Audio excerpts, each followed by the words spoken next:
তো চল তাহলে আবার রিভিশন সিরিজ 2 নিয়ে চলে এলাম, ঠিক আছে। রিভিশন সিরিজ 2 এলাম, যে 3 তারিখ যেটা হয় না সেটা 6 তারিখ হচ্ছে, 6 তারিখটা 9 তারিখ হবে, 9 তারিখটা 3 দিন বাদে বাদে দিচ্ছি আমরা।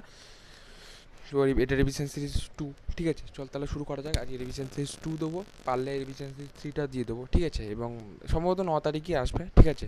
আবার রিভিশন সিরিজ 3টা হচ্ছে তোর 12 তারিখ, এরমভাবে আসবে, ঠিক আছে। আর সঙ্গে সঙ্গে তোদের ওয়ান শটও নিয়ে আসবো, ঠিক আছে। তোদের দুদিনের মধ্যে ওয়ান শট, তাপের ঘটনার সময় একটা ওয়ান শট আসছে, সেটা তোরা দেখে নিস। চল তাহলে এটা শুরু করা যাক আজকে। প্রথম বলছে বাষ্প ঘনত্বের একক কী। দেখ, প্রথমেই বলি যে বাষ্প ঘনত্বের কোনো একক কিন্তু নাই। CaCO3-তে সি এর শতকরা পরিমাণ। দেখ একটা ভাই, এই জিনিসটা খুবই একটা কোয়েশ্চেনটা এবারে খুবই ইম্পর্ট্যান্ট একটা কোয়েশ্চেন। দেখ, যদি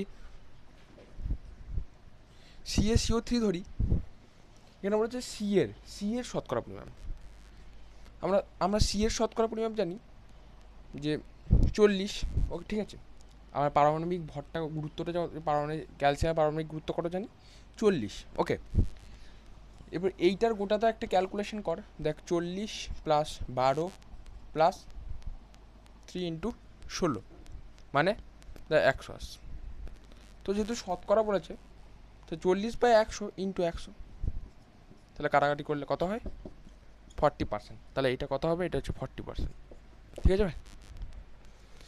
তরলের কোন প্রসারণ গুণাঙ্ক পাত্রের উপাদানের প্রসারণ গুণাঙ্কের উপর নির্ভরশীল নয়। দেখ ভাই, নয় বলেছে, কিন্তু নয় মানে কি হবে, এটা প্রকৃত প্রসারণ।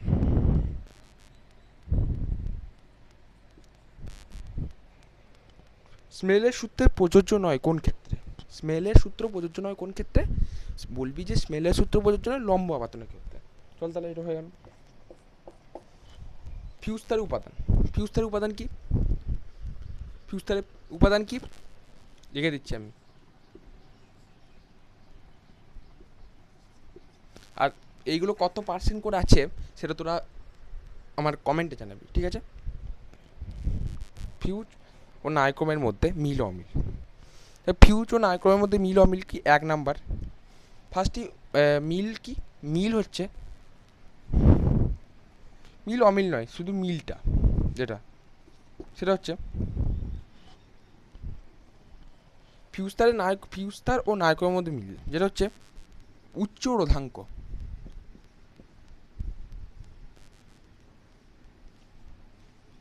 যেটা হচ্ছে উচ্চ রোধাঙ্ক। কী জিনিস উচ্চ রোধাঙ্ক হচ্ছে, যেটা প্রচুর পরিমাণে তাপ উৎপন্ন হয়, ঠিক আছে, এই দুটোর মধ্যে। এবং কি 2 নাম্বার হচ্ছে উচ্চ গলনাঙ্ক।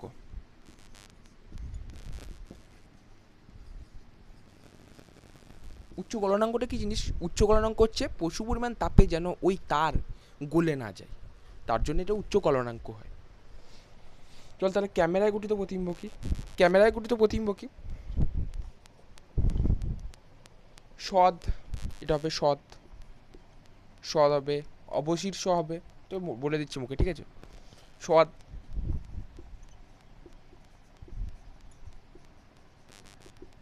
এবং বিভিন্ন বস্তুর তুলনায় ক্ষুদ্রাকৃতিও হতে পারে এটা, ওকে।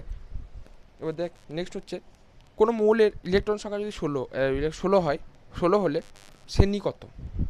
ইলেকট্রন সংখ্যা যদি কোনো মৌলের 16 হয়, তাহলে শ্রেণী কত। তো তাহলে দেখি, আমরা ইলেকট্রন বিন্যাস করতে জানি তো। দেখ এখানে, দেখ 16 যদি হয়, মানে ধর 2, 8 মানে 10, আর এটা 6, ওই, ঠিক আছে। 16 মানে যেহেতু 2-এর বেশি, তাই কী হবে, এই যেই শেষ কক্ষ, শেষ ইলেকট্রনটার সঙ্গে 10 যোগ কর, মানে শ্রেণী সংখ্যা কত হয়ে গেল, 16। ইথানল থেকে ইথেন কি, সেটা হচ্ছে কিছু বলবো না, শুধু একটুখানি জিনিস, যেটা হচ্ছে 170°C গাঢ় সালফোরিক অ্যাসিড, বাস এইটুকুই।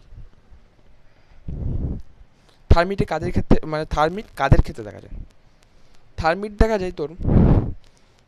যায়, লিখে দিচ্ছি এখানে, আয়রন, ক্রোমিয়াম এবং কি, এবং ম্যাঙ্গানিজ,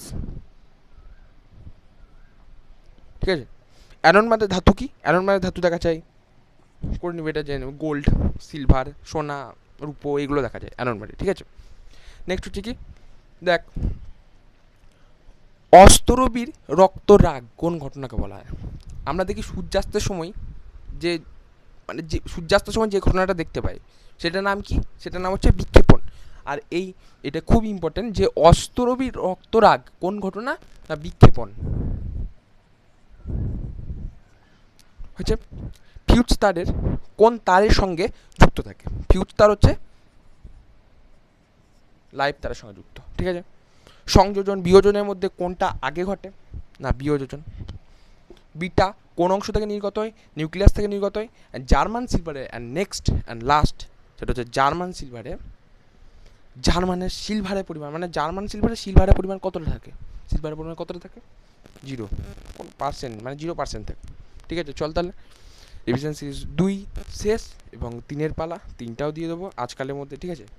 এবং তোরা লাইক সাবস্ক্রাইব কমেন্ট এবং এটা করে দিস এবং যা কিছু হয় সেটা তোরা করে দিস, আর কিছু বলার নেই। চল তাহলে আজকের মতো টাটা, ওকে চল।